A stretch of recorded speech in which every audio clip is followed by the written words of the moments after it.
Hello everyone, Neil here. So we have Krista, who is the founder of Summit in a Box, helping entrepreneurs 3x their monthly revenue through virtual summits without wondering where to start or what to do next. Her method is focused on strong connections, collaborations, and making a difference in the lives of everyone involved. Great to have you here, Krista. Thank you so much for having me. I'm excited to chat with you today. So let's start here. Can you just explain for the audience, what is a virtual summit? Yes, of course. So most of us are familiar with an in-person conference. You know, you go to this in-person event with the goal to learn something. So generally they're based around something specific. Like I've been to in-person conferences related to like computer science. So we went to learn different programming languages and concepts. I know teachers have all kinds of conferences they go to, but it's a group of people going to learn about a specific topic. And there's different sessions for you to learn different pieces of that topic, and you kind of jump from room to room.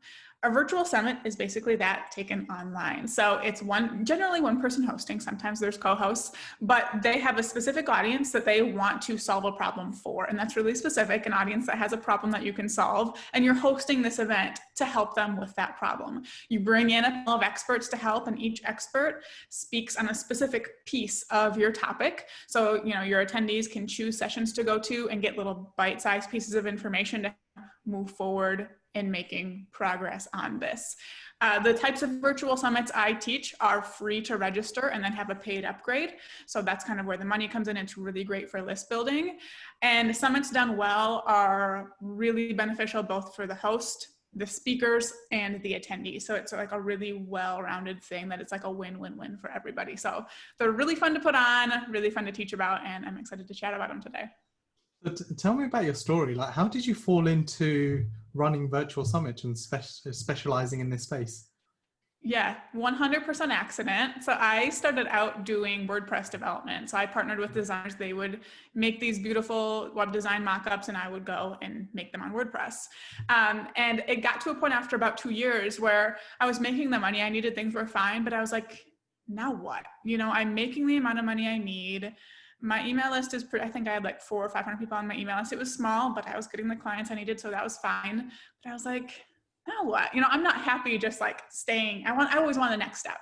And eventually, after arguing with myself a lot about it, because I did not feel good enough to do something like this, I said, all right, we're going to host a summit and see what that will do. And in my mind, I was thinking, okay, I'm going to make some really great connections with people in the industry. So my name will be more well-known. When someone asks for a WordPress developer, they'll think of me.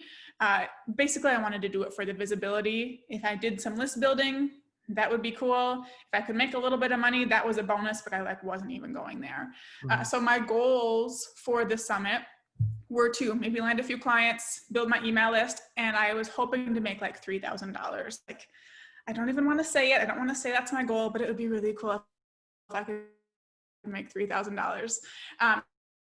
Because I had tripled my email list and made $16,000 instead. I made it all up from scratch. I didn't find a program, and that I was going to be done there. I was going to host another summit, 6 months later and call it good. But I had so many emails, Facebook messages, Voxer messages from attendees and speakers being like, "Hey, can you teach me how to do that?" I was like, "No, that was a lot of work. Please go away. I'm not going to teach you how to do that." And 6 months later, I finally broke down and gave it and started Summit in a Box. And here we are. Now it's what I do. I hardly do WordPress development anymore. And I'm just over here launching summits and teaching other people how to do it too. Wow, that's an amazing story. So how far are we talking back? When did you fall into doing WordPress development? Okay, so sorry, we had some Wi-Fi issues. You were talking about you first started WordPress development in 2015, is that right? Yeah, so I started my WordPress development business in 2015, kind of as a goal to be able to leave my corporate job, which I did, luckily. My first summit I hosted in April 2018, so like 2.5 years later, and I've been launching summits every 6-ish months since then and helping other students launch summits as well. So it's, I guess in the grand scheme of things, it's been a relatively short timeline, but it's been a lot of fun for sure. Awesome. So you mentioned having a free summit followed by a paid offer. What does that paid offer generally look like? Can you just talk Great through that? question. Of course. Yeah. So I like to start this off by talking about what conversion rates look like for standard summit. So if you go follow the standard summit route, you have free access to your summit and then have an all access pass upgrade. You're generally going to see 3 to 5% conversion rates. That's just industry standard. For me, I don't like the sound of that. I want better. I want to do better than that. So for the all access pass offer that I recommend giving, it's not just ongoing access to presentations like you might be used to seeing. A lot of summits out there, you're going to sign up for the summit and then you'll get offered, hey, for $19, get lifetime access to these presentations. People don't care about that. People don't care about the ongoing access to presentations. It's not valuable. That low price shows that it's not valuable, and it just doesn't do a lot for anybody, you or the attendees. So the offer I like to create, it does include that ongoing access to presentations. I like to include some like notes, worksheets, transcripts, some kind of material to help them take that further. I like to include some live sessions to kind of get some of that in-person feel going. So networking sessions, co-working sessions, group coaching calls, hot seat calls, ask me anything sessions, things like that. You don't have to do all of those things, but I like to just include a couple for that connection factor. And then I really like to include speaker bonuses. So I give my speakers the option, if you want to include, a workbook, a mini course, a month in your membership, templates of some kind to the All Access Pass, you can do that. And that's a way for them to collect email addresses. And it's also a really great way to create an awesome offer. That is the offer I recommend creating and then selling on the back end of your summit. For me, that has, for myself and my students, that converts around 15 to 20%. So we have, 3 to 5x the standard summit conversion rate by making that more robust offer. And that is what I recommend selling during the summit. Afterwards, I also want to see you selling whatever it is you do, products, services, membership, whatever that is. But during the summit, focusing on that all access pass is really beneficial for everybody. Great way for you to make money pretty easily while getting that first purchase out of the way for the people who are new to you. And it just helps your attendees take what they've learned even further. So, okay, so let me just break this down to make sure I'm following this conversation. So you've got a free summit where, and to break that down further from your intro, you've got a bunch of speakers who are related to your niche or topic in some sort of way, whose audiences, including your own, jump onto that free summit.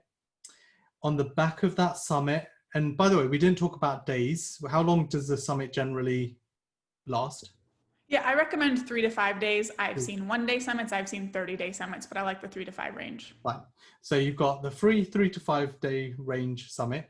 You've got a bunch of people who join these summits.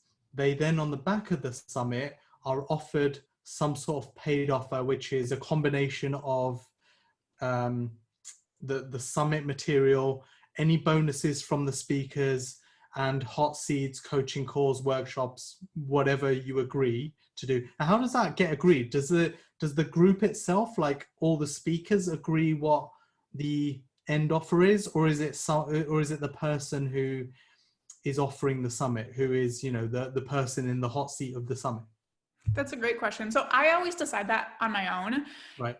I think it's great if there's something you want to do to include your speakers. I'm actually doing that for a summit I'm launching in the next couple of days. Is I ask my speakers, do you want to host an Ask Me Anything session? Right. And we expected 5 of them to say yes, over 20 did. So we changed it to panels. So now we'll have live panels. Right. So if you're going to involve your speakers in extra live sessions, I like to make those things optional. So you don't have people saying no just because they don't want to commit to that live session. Right. So, okay. So you've got the paid offer. Speaking from a speaker's point of view, not the head summit owner, what do they get in return for running the summit with you? Yeah, so really all they should have to do is create their presentation or get on a 30-minute interview from you. That should be really all that's required of them. So it should be nice and easy on their end. As far as promotion goes, you want to send them absolutely everything they need. So, email copy, social media copy, graphics. I send mine a sharing schedule, post this here on this day. So there's no question. So it's so easy for them. So then what they get out of it is that they are a part of an event that has their target audience as the audience. That's the only way it benefits them, if the audiences are the same. So they're in front of this audience, they are teaching their signature topic, which will drum up some attention from them for the right people.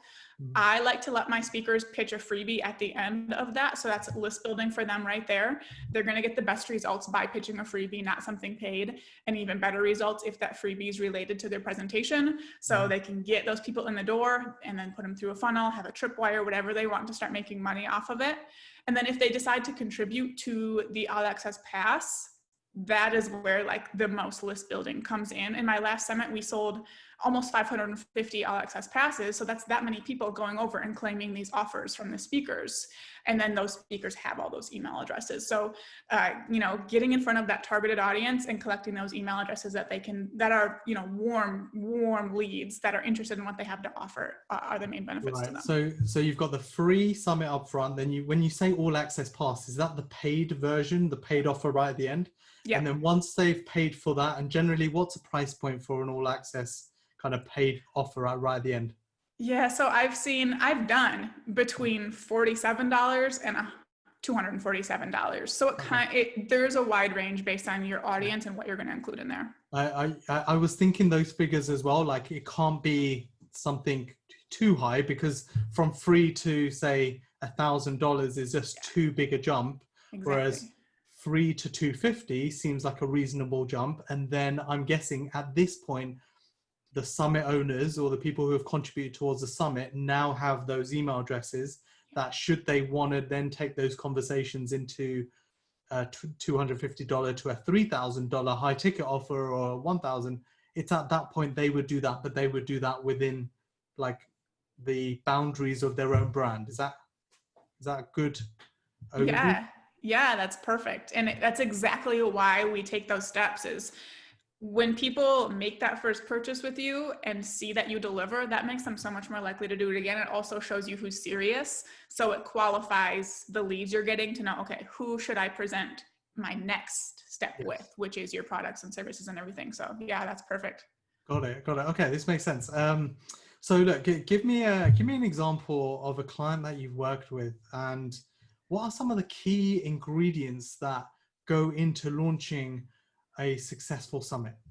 Yeah, so I'm going to use my student Hannah as an example. Now, Hannah targets creative business owners for her business.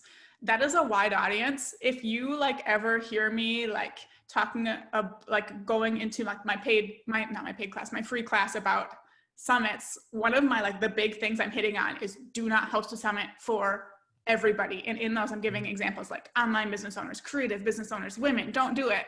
Hannah's business is creative business owners.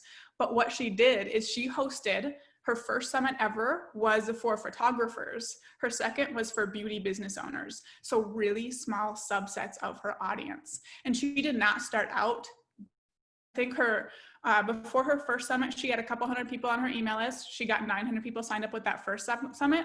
Her second summit brought in 5,000 people. And it's because she was so targeted with those beauty business owners, a tiny subset of her audience, but it was incredible.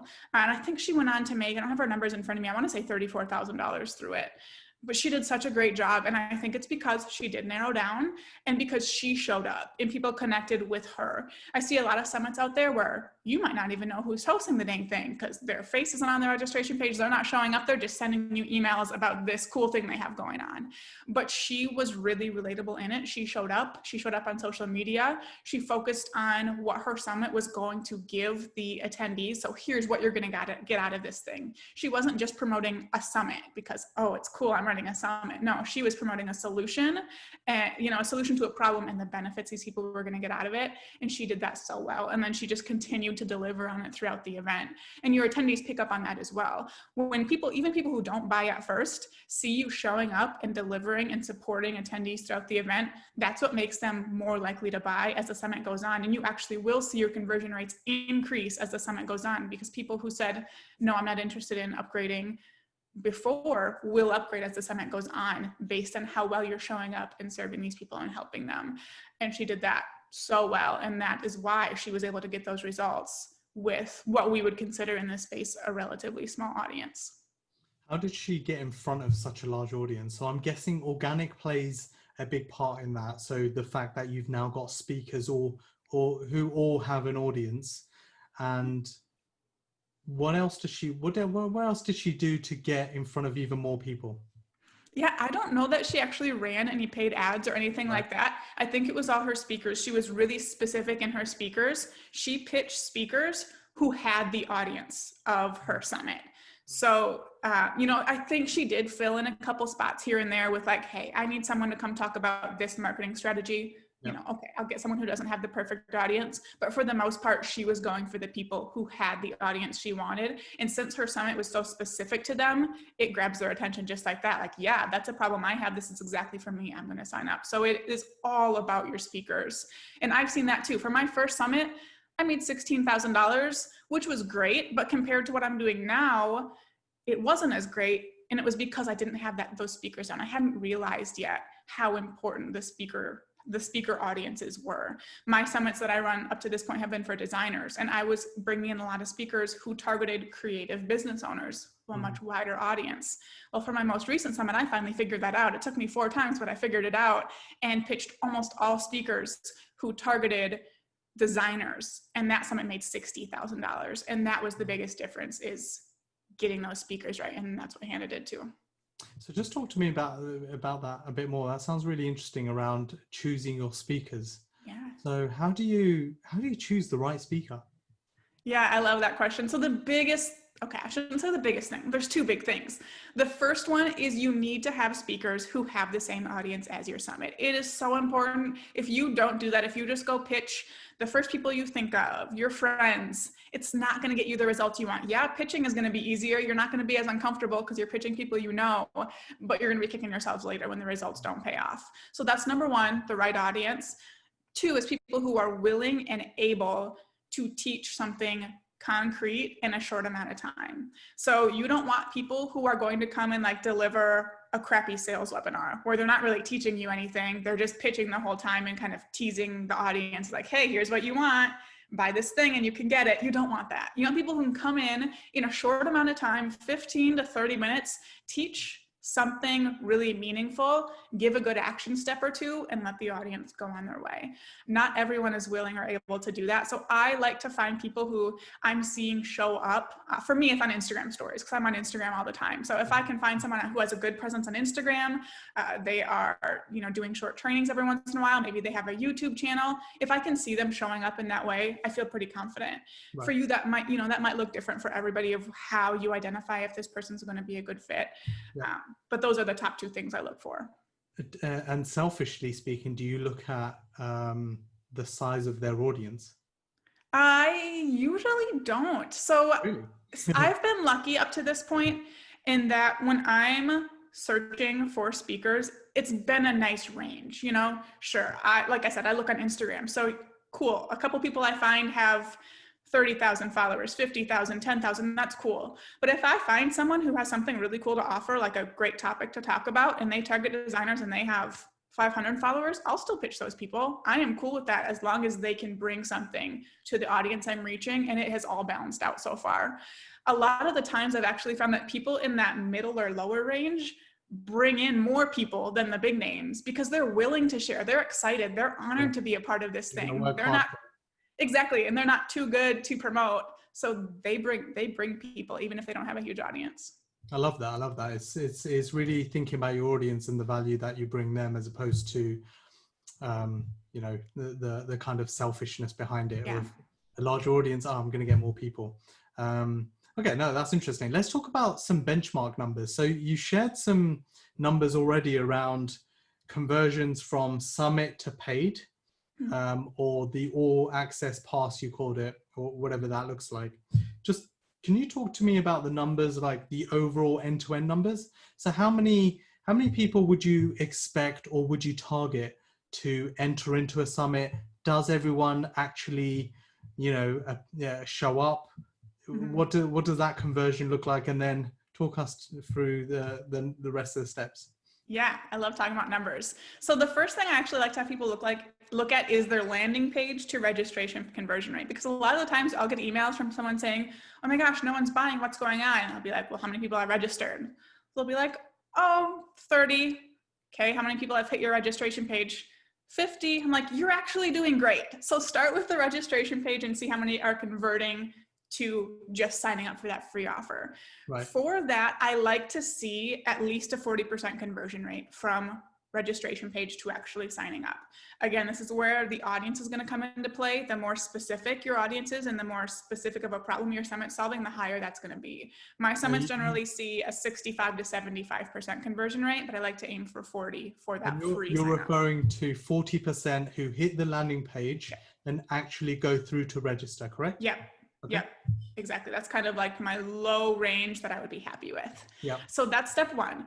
Then as far as paid upgrades go, we like to see 15 to 20% then upgrading to the All Access Pass offer. When you, so something I recommend during the promotion. If you just go, sorry to jump in, just step back. So you've got 40% who hit the landing page, who actually register. Yeah. What percent actually attend the summit? See, so the amount that attend live, very small. Right. Let me see. I would say 5-10% will maybe attend like during the live session, but you do offer replays for like 24 hours. Generally, a lot of people will jump in and watch the replays. I do not have numbers for how many people watch the replays, but a lot of people get so stressed out planning live summits, like, oh my gosh, I need my Zoom account to be able to handle this many people and all that. I'm like, no, people aren't going to come live for the most part. Like, it's cool when they do, it's great for discussion, but people will watch the replays. So a very small portion. Okay, that makes sense. And how many people are you targeting for registrations? Oh, great question. So I like to say this depends on your audience size. So if you have a few hundred people or less on your email list, target a minimum of 500 signing up for the summit. If you feel brave enough to go higher, do it. I've seen people go much higher than that, but I like to see people set a minimum goal of 500.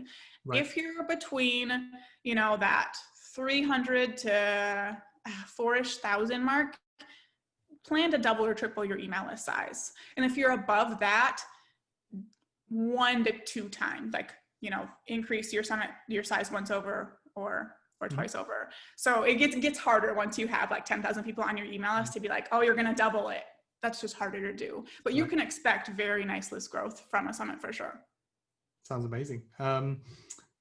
Okay, so you've got the registrations, you've got the percentage going on to a small percentage who are actually, joining live, and then you've got the bulk of the attendees who actually watch the recording. What does your funnel look like? How do you make sure that the people that actually don't come live actually watch a video? Give me an overview of the end-to-end funnel. Yeah, so when someone registers, my number one goal is to get them actually in a Facebook group. Because when they're in a Facebook group just for the summit, talking with other people and seeing other people getting excited, they get excited. So that's my goal. I'm trying to get people talking in there. I'm posting little daily prompts, even prompts as simple as, what's your favorite Starbucks drink?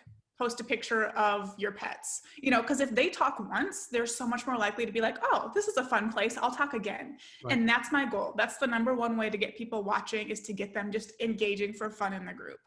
So that's my goal all throughout the registration period. And then once the summit starts, on day 1, I'm going to send out an email. I'm going to post in the Facebook group, say, hey, here's what's going on this day.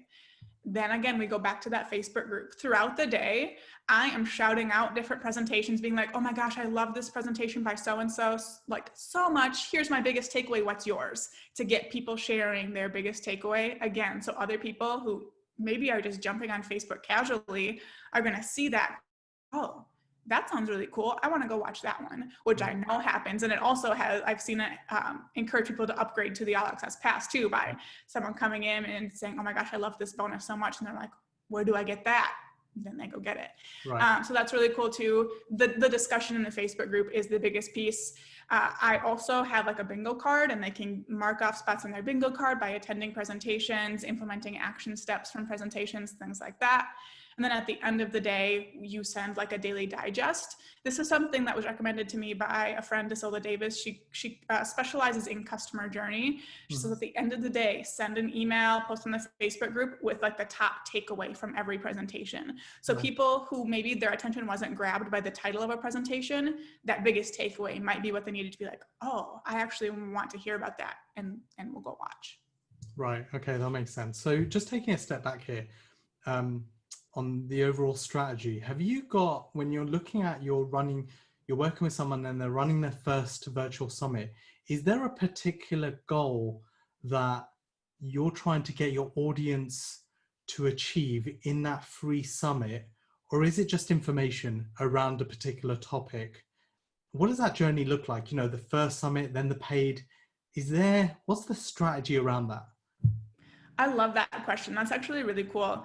I have never had like, I want you to have this done by the end of the summit. If you could do that, that would be amazing. Right. My goal for people is generally to start implementing some action steps. At the end, I have them make an action plan. Yeah. So either whether that's something you send through email or have a workshop around, like, hey, let's get together and make an action plan.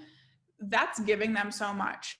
I think expecting them to come and watch presentations and be doing a bunch of work is too much. So if you are going to have them taking action, if you're going to have a specific goal, it needs to be like a small, quick win type thing. But you do want them taking action. You need them taking action. Otherwise, kind of exactly of what you were leading to, it ends up being a thing. They come, they watch some presentations, and it literally turns into a waste of their time because they never do anything with it. Exactly. So it can be as simple, like I said, as simple as an email. A day or two after my summits are over, I send put it into action email. Here's the exact steps I want you to take to, look at what presentations you went to, break them down, put it in Asana or Trello, and start taking action over the next couple months. And that does help. I get so many responses from that email where they're like, no one does this. Like, I've never been to a summit where someone has helped me implement what I'm learning. So they do appreciate it and use that information. I put that in my all access pass too. Yeah. And then like on the final day of the summit I have coming up, we're doing like an implementation workshop on the final day, actually an entire implementation day. So co-working sessions, implementation workshop, networking sessions, things like that to help them start making progress. I love that question. Yeah, that sounds great, because I was thinking about this, and it reminds me of the times when I used to go to exhibitions over in Excel London or some other places, and it's inspiring. It's great, to learn all of that. But at the end of the day, it just feels like information overload, and you're left with, okay, but what do I now need to do?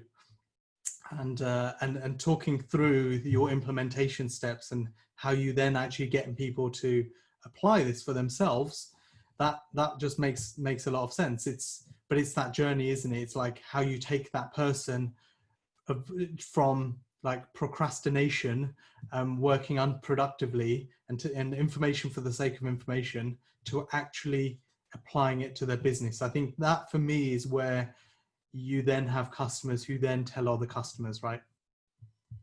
Yeah, exactly. And like, so many people think of the customer journey with a summit as ending when someone buys the All Access Pass, when really that's the beginning. Like, okay, now you have a customer. What are you going to do to deliver to them and wow them and actually get them the result you promised them? And it's something you need to think about and you need to plan for sure.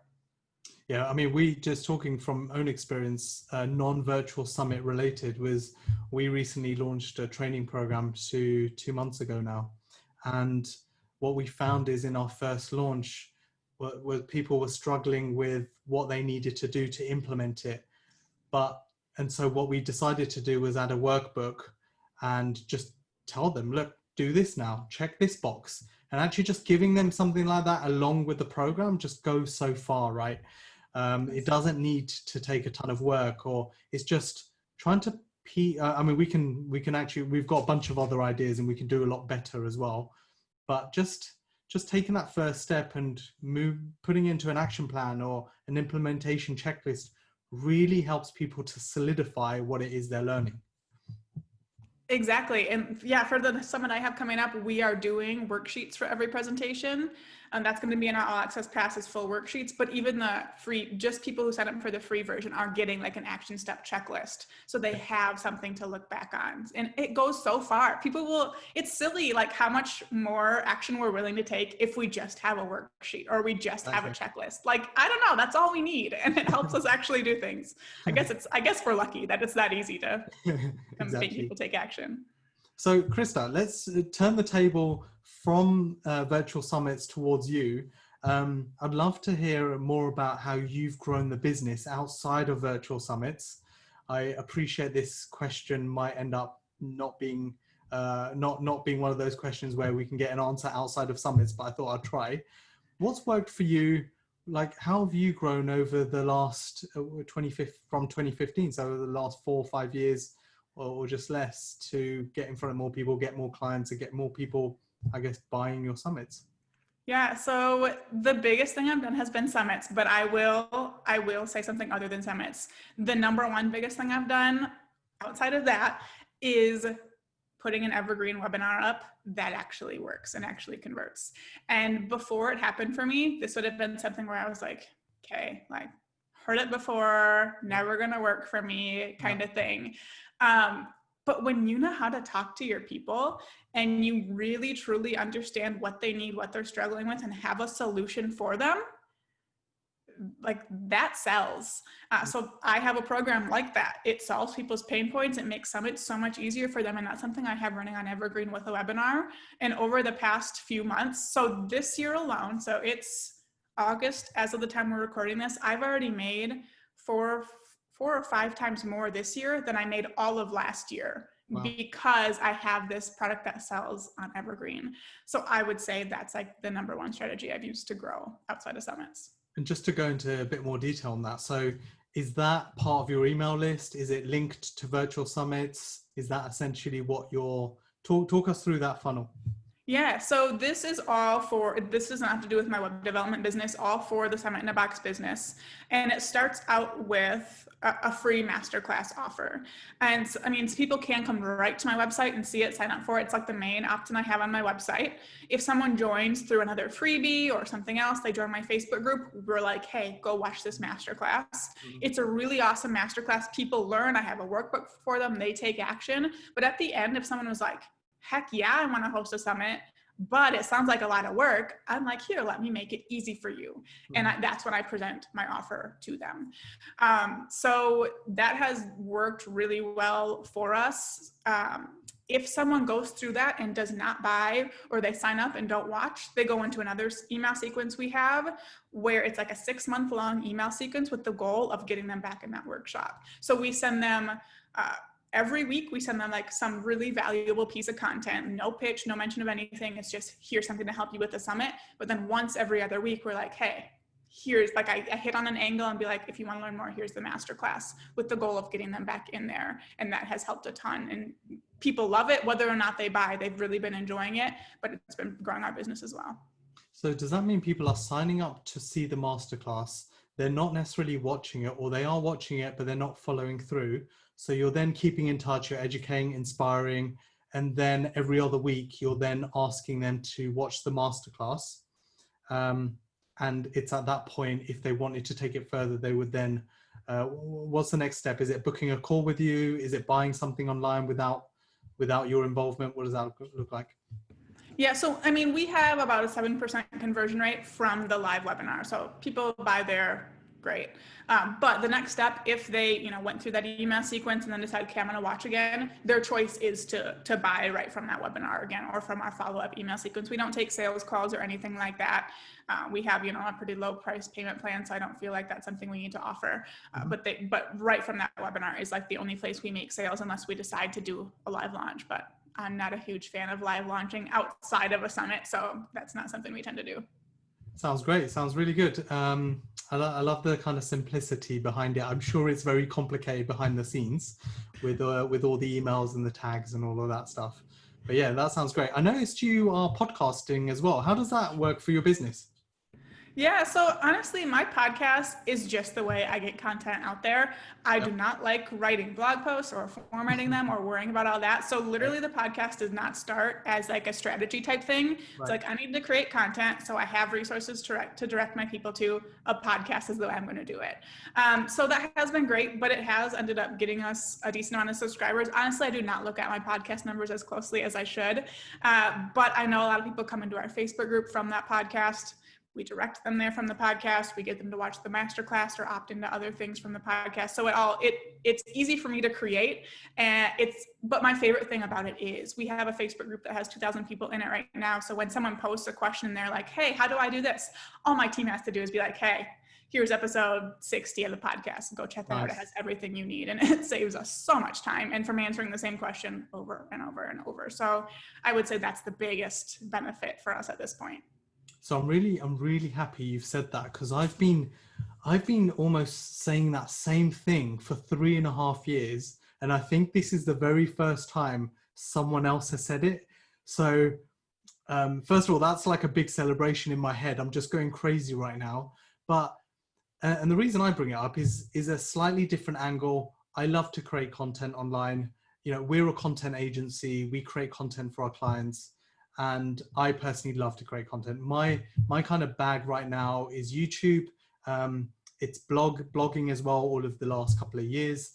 And one common thing that comes up with our clients is, hey, I don't know how much you know about us, but we also do content and SEO. So we help businesses create content that gets ranked, that gets found in Google and gets in front of more people and more audiences, etc. And one thing that often comes up is, hey, we want to do SEO, but we're not sure if we're going to get found, how long it's going to take, or whether we'll rank ever.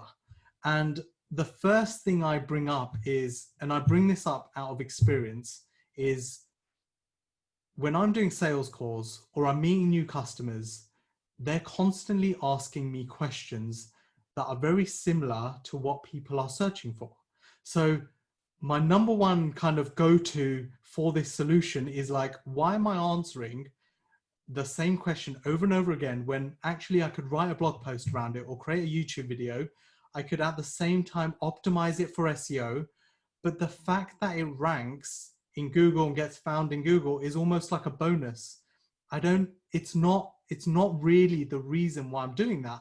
I know it will rank sometime in the future. I know it will get in front of more people, but the real problem and the kind of real issue that I'm trying to hit here is the fact that I don't need to answer this question over and over again. Like last year, or actually no, beginning of this year, we were being asked about international SEO, and it's all about how do I get in front of multilingual searchers in different languages in different regions. And I ended up having to explain this in every conversation with a larger client. It tends to be larger clients who are looking for that. And I just simply created a blog post around it. It took me maybe a couple of days, not constantly, but over a couple of days. And then I published it. And now whenever I'm asked about it, I go, hey, go check out this blog post. It saves me a bunch of time. Funny enough, it actually comes across a lot more authoritative than if I was to explain it over a phone, because it's written, it's worded well, it's been edited by the team, so it comes across very professional. And so it carries that authority, but at the same time, it allows that person to read it in their own time. Like I'm sure people listening to your podcast, when I'm listening to podcasts, I will be running, I'll be doing something else, and I'll be kind of consuming that content. And similar, people will read this in their own time, maybe, whilst they're going to bed or in the office, they're reading something, and it just solves so many problems, right? And I love the fact that even though it's almost like in your shoes, you know that people are going to subscribe to your podcast. People, like new audiences, are going to find you, then go over to your Facebook group and then jump into the Facebook group. But that's almost like your bonus. Your real benefit is the fact that your team can now go, hey, we don't need to answer this again. Go listen to this. And it's actually going to give you a more detailed answer than my 2-minute Facebook response would have done. Correct? Oh my gosh, spot on. And it's as far as team goes, again, it's so nice that I don't have to train my team on every single thing about summits, because I have all the stuff. All I need to do is search in our spreadsheet and pop the link in, and it makes it so quick and easy. And like you said, we're able to give a more meaningful response, because instead of, oh, just do this, it's here's what you need to do and how to do it in this piece of content we created. It's almost like it's something you should be doing, but businesses often don't do that. So in my world, they won't create content because they're hoping for the bigger bonus. They're wishing for that bigger, I need to get in front of more audiences, and I don't believe this is going to work, or it's going to be too long term. So I'm not going to do that thing I should be doing anyway. Or in your world, I'm not going to podcast because I don't think I'm going to be able to compete with all the podcasters out there. But actually, if you just think about your offline activities or your prospects or the conversations you're having already or your Facebook group, that content is super useful to those people, right? Sorry, I've lost you. Sorry, I was muted because my neighbor decided to mow their lawn right now. But I was going to say, like, that's exactly it. And just the benefits that start stacking on top of that. Like when you were talking about SEO, it's like, yeah, when I started my podcast, I did not mean for it to help with our SEO, but now I'm like, wow, like some of our best things that are bringing in traffic, like in Google, I would have never been like, okay, like if I looked at the tools, like SEO tools, like I should have, I would have figured it out. But I never would have been like, okay, what am I going to write that will bring people to my website, and like come up with this idea and run with it? No, like answering people's questions, like you said, and putting it in blog post format. You know, we always put our podcast also in blog post format. Yeah. That's what brings in the traffic, when you answer the actual questions people have. And it was a very happy accident, but an accident. Yeah, and that's the best ones, when it's an accident. So just before we close out with this, Krista, and it's been great and super valuable, what would you say to other businesses and entrepreneurs who are looking to grow their business, and you can give them one piece of advice in the 4 or 5 years that you've been running your own business? What would you have wished someone told you back then? Yeah, it probably sounds cheesy, but I feel like the one piece of advice I have is like, don't wait until you feel like you're ready to do whatever the next step is for you. Like if I would have waited until I thought I was ready to host a summit, I would probably still be waiting, because I was like, I'm not good enough. I don't have a big enough audience. I'm not an influencer. Speakers are going to think I'm silly when I pitch them. But I did it anyways. And I am light years ahead because of it. I don't know. I don't even know if today I would be where I ended up, like right after my summit, even if I would have kept going without it. If I would have just been like, okay, I'm going to wait till I feel like I'm ready. It was terrifying, but I stepped outside my comfort zone and I went ahead and did it. And same thing with launching a podcast, setting up our evergreen webinar. Like everything has been, this is uncomfortable, but I think it's my next step, so I'm going to go for it. And like that is where I've seen my biggest growth. If I would have waited till I was ready for any of those things, I still wouldn't be doing any of it. So my biggest piece of advice: don't hold yourself back because you don't think you're good enough, experienced enough, don't have a big enough audience. Just do the thing. Love it. I love the way you've explained it. I can't add anything else to that. So it's been great having you here. I've learned a ton. I'm sure the people who watch this are going to find this super valuable. Where can people find out more about you? Yeah, you guys can learn about me over at summitinabox.co. And I'm always on Instagram at summitinabox. Awesome. Thanks, Krista. Thank you.